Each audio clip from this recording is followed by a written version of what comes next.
If anybody ask you what is student life, ನೀವೇನು ಹೇಳ್ತೀರ? Student life is golden life ಅಂತ ಹೇಳ್ಬಿಡ್ತೀರ. ಯಾವುದೇ ಸ್ಟೂಡೆಂಟಿಗೆ ನಾವು ಕೇಳಿದ್ರು ಕೂಡ ಆ student life is golden life ಅಂತ ಹೇಳ್ಬಿಡ್ತಾನೆ. ಹೀಗೆ ಹೇಳ್ಕೊಂಡು ತನ್ನ ಜೀವನವನ್ನು ಆನಂದಮಯವಾಗಿ ಕಳೆದು ಹೋಗ್ತಾನೆ. ಆದರೆ ನಿಜವಾಗ್ಲೂ ನಾವು ಯೋಚನೆ ಮಾಡಿದಾಗ ನಾವು ಯಾವ ಯುಗದಲ್ಲಿ ಬದುಕ್ತಾ ಇದ್ದೀವಿ, ಯಾವ ಜಗತ್ತಲ್ಲಿ ಬದುಕ್ತಾ ಇದ್ದೀವಿ ಅಂತಕ್ಕಂಥದ್ದು ಯೋಚನೆ ಮಾಡಬೇಕಾಗತ್ತೆ. Today we are living in a competitive world. To get something we have to struggle.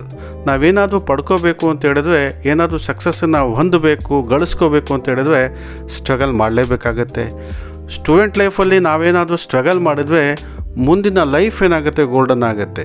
Student ಲೈಫೇ ನಾವು ಗೋಲ್ಡನ್ ಅಂತ ಹೇಳ್ಬಿಟ್ಟು ಎಂಜಾಯ್ ಮಾಡಿದ್ರೆ ಮುಂದಿನ ಲೈಫ್ ಏನಾಗುತ್ತೆ, ಸ್ಟ್ರಗಲ್ ಮಾಡಬೇಕಾಗಿ ಬರುತ್ತೆ. ಇದಕ್ಕೊಂದು ಚಿಕ್ಕದಾಗಿರ್ತಕ್ಕಂಥ ಒಂದು ಎಕ್ಸಾಂಪಲನ್ನು ನಾನು ನಿಮ್ಗೆ ಹೇಳ್ತೀನಿ.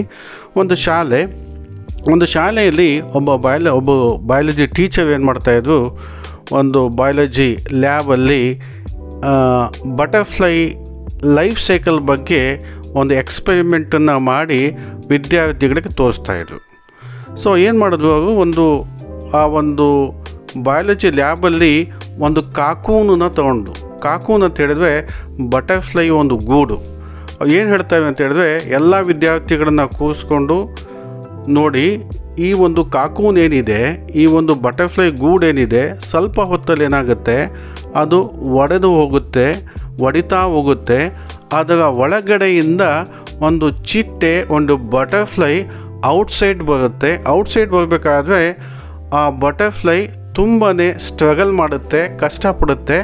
ಆದರೆ ನೀವು ನೋಡ್ತಾ ಇರಿ, ಅಬ್ಸರ್ವೇಷನ್ ಮಾಡಿ, ನೀವು ಅದನ್ನು ಔಟ್ಸೈಡ್ ತೆಗೆಯೋದಕ್ಕೆ ಸಹಾಯ ಮಾಡೋದಕ್ಕೆ ಹೋಗಬೇಡಿ. ನನಗೆ ಸ್ವಲ್ಪ ಕೆಲಸ ಇದೆ, ನಾನು ಹೋಗಿ ಬರ್ತೀನಿ ಅಂತ ಹೇಳ್ಬಿಟ್ಟು ಆ ವಿದ್ಯಾರ್ಥಿಗಳಿಗೆ ಅಲ್ಲೇ ಬಿಟ್ಟು ಹೋಗ್ತಾರೆ.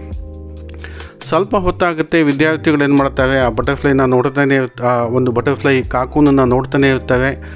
ಆ ಕಾಕೂನ್ ಏನಾಗುತ್ತೆ, ಸ್ವಲ್ಪ ಹೊತ್ತಲ್ಲೇ ಒಡೆದೋಗುತ್ತೆ. ಅದರ ಒಳಗಡೆಯಿಂದ ಒಂದು ಬಟರ್ಫ್ಲೈ ಔಟ್ಸೈಡ್ ಬರೋದಕ್ಕೆ ತುಂಬಾ ಸ್ಟ್ರಗಲ್ ಮಾಡ್ತಾ ಇರುತ್ತೆ, ತುಂಬಾ ಕಷ್ಟಪಡಬೇಕಾದ್ರೆ ಒಬ್ಬ ವಿದ್ಯಾರ್ಥಿಗೆ ಏನಾಗ್ಬಿಡುತ್ತೆ, ಅದರ ಕಷ್ಟ ನೋಡೋಕ್ಕಾಗಲ್ಲ. ತುಂಬಾ ಅವನಿಗೆ ಅನುಕಂಪ ಬಂದ್ಬಿಡುತ್ತೆ, ಸಹಾನುಭೂತಿ ಬಂದ್ಬಿಡುತ್ತೆ ಆ ಒಂದು ಬಟರ್ಫ್ಲೈ ಬಗ್ಗೆ. ಅವನೇನು ಮಾಡಿಬಿಡ್ತಾನೆ, ನಾನು ಆ ಒಂದು ಕಾಕೂನನ್ನು ಓಪನ್ ಮಾಡಿಬಿಟ್ರೆ ಬಟರ್ಫ್ಲೈ ಏನಾಗುತ್ತೆ, ಔಟ್ಸೈಡ್ ಬಂದುಬಿಡುತ್ತೆ, ಅದಕ್ಕೆ ಸಹಾಯ ಆಗುತ್ತೆ ಅಂತ ಹೇಳ್ಬಿಟ್ಟು ಏನು ಮಾಡ್ತಾನೆ, ಆ ಕಾಕೂನನ್ನು ಓಪನ್ ಮಾಡಿಬಿಡ್ತಾನೆ. ಆ ಕಾಕೂನನ್ನು ಓಪನ್ ಮಾಡಿದ ತಕ್ಷಣವೇ ಬಟರ್ಫ್ಲೈ ಏನಾಗುತ್ತೆ, ಸತ್ತೋಗ್ಬಿಡುತ್ತೆ. ಅಷ್ಟರಲ್ಲಿ ಆ ಬಯಾಲಜಿ ಟೀಚರ್ ಒಳಗೆ ಬಂದುಬಿಡ್ತಾರೆ. ಸೊ ಅವನು ತುಂಬ ಅಪ್ಸೆಟ್ ಆಗಿರ್ತಾನೆ ಆ ವಿದ್ಯಾರ್ಥಿ. ಸೊ ಏನಾಯಿತು ಅಂತ ಕೇಳಿದಾಗ ಆ ವಿದ್ಯಾರ್ಥಿ ಬಹಳ ನೋವಲ್ಲಿ ಹೇಳ್ತಾನೆ, ನೋಡಿ ಸರ್, ಆ ಒಂದು ಬಟರ್ಫ್ಲೈ ಕಾಕೂನನ್ನು ಒಡ್ಕೊಂಡು ಔಟ್ಸೈಡ್ ಬರಬೇಕಾದ್ರೆ ತುಂಬಾ ಕಷ್ಟಪಡ್ತು, ತುಂಬಾ ಅದು ಸ್ಟ್ರಗಲ್ ಮಾಡ್ತಾಯಿತ್ತು. ಅದರ ಕಷ್ಟ, ಸ್ಟ್ರಗಲನ್ನು ನೋಡೋದಕ್ಕೆ ನನ್ನ ಕೈಯಿಂದ ಸಾಧ್ಯ ಆಗಲಿಲ್ಲ.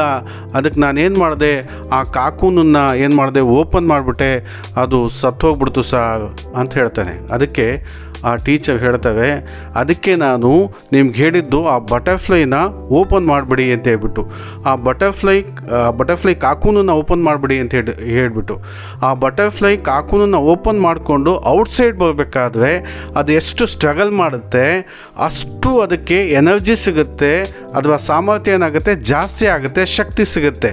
ನೀನೇನು ಮಾಡಿಬಿಟ್ಟೆ, ಅದರ ಸ್ಟ್ರಗಲಿಂಗನ್ನ ಕಡಿಮೆ ಮಾಡಿಬಿಟ್ಟೆ, ಸಹಾಯ ಮಾಡೋಕ್ಕೋದೆ, ಅದೇನಾಯಿತು, ಸತ್ತೋಯ್ತು.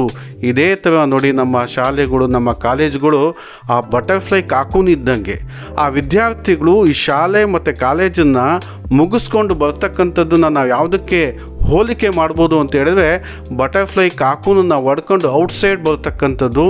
ಯಾಕೆ ಅಂತ ಹೇಳಿದ್ರೆ, ಯಾವಾಗ ಆ ಬಟರ್ಫ್ಲೈ ತಾನಾಗೆ ತನ್ನ ಸ್ವಂತ ಪ್ರಯತ್ನದಿಂದ, ಸ್ಟ್ರಗಲಿಂಗಿಂದ ಆ ಕಾಕೂನನ್ನು ಒಡ್ಕೊಂಡು ಔಟ್ಸೈಡ್ ಬರುತ್ತೆ, ಅದರ ರೆಕ್ಕೆಗಳಿಗೇನಾಗುತ್ತೆ, ಶಕ್ತಿ ಬರುತ್ತೆ, ಸಾಮರ್ಥ್ಯ ಹೆಚ್ಚಾಗುತ್ತೆ, ಅದಕ್ಕೆ ಬದುಕೋದಕ್ಕೆ, ಜೀವಂತವಾಗಿ ಉಳಿಯೋದಕ್ಕೆ ಸಹಾಯ ಆಗುತ್ತೆ. ಅದೇ ಥರ ನಮ್ಮ ವಿದ್ಯಾರ್ಥಿಗಳು ತಮ್ಮ ಸ್ವಂತ ಶಕ್ತಿಯಿಂದ, ಸಾಮರ್ಥ್ಯದಿಂದ ಶಾಲಾ ಕಾಲೇಜುಗಳಲ್ಲಿ ತಮ್ಮದೇ ಆದಂತಹ ಕೆಲಸಗಳನ್ನು, ಪ್ರಯತ್ನಗಳನ್ನು ಮುಗಿಸ್ಕೊಂಡು ಔಟ್ಸೈಡ್ ಬರಬೇಕಾದ್ರೆ ಅದಕ್ಕೇನ ಆ ವಿದ್ಯಾರ್ಥಿಗಳಿಗೆ ಸಾಮರ್ಥ್ಯ ಏನಾಗುತ್ತೆ, ಜಾಸ್ತಿ ಆಗುತ್ತೆ. ಅದಕ್ಕೆ ಹೇಳೋದು ಸ್ಟೂಡೆಂಟ್ ಲೈಫು ಗೋಲ್ಡನ್ ಲೈಫ್ ಅಲ್ಲ, ಸ್ಟೂಡೆಂಟ್ ಲೈಫ್ ಏನದು ಸ್ಟ್ರಗ್ಲಿಂಗ್ ಲೈಫ್ ಅಂತಕ್ಕಂಥದ್ದು. If you want to become successful in your future life. ನಿಮ್ಮ ಸ್ಟೂಡೆಂಟ್ ಲೈಫೇನಾಗಿರಬೇಕು, ಆಲ್ವೇಸ್ ಸ್ಟ್ರಗ್ಲಿಂಗ್ ಆಗಿರಬೇಕು, ಹೌದಲ್ವಾ?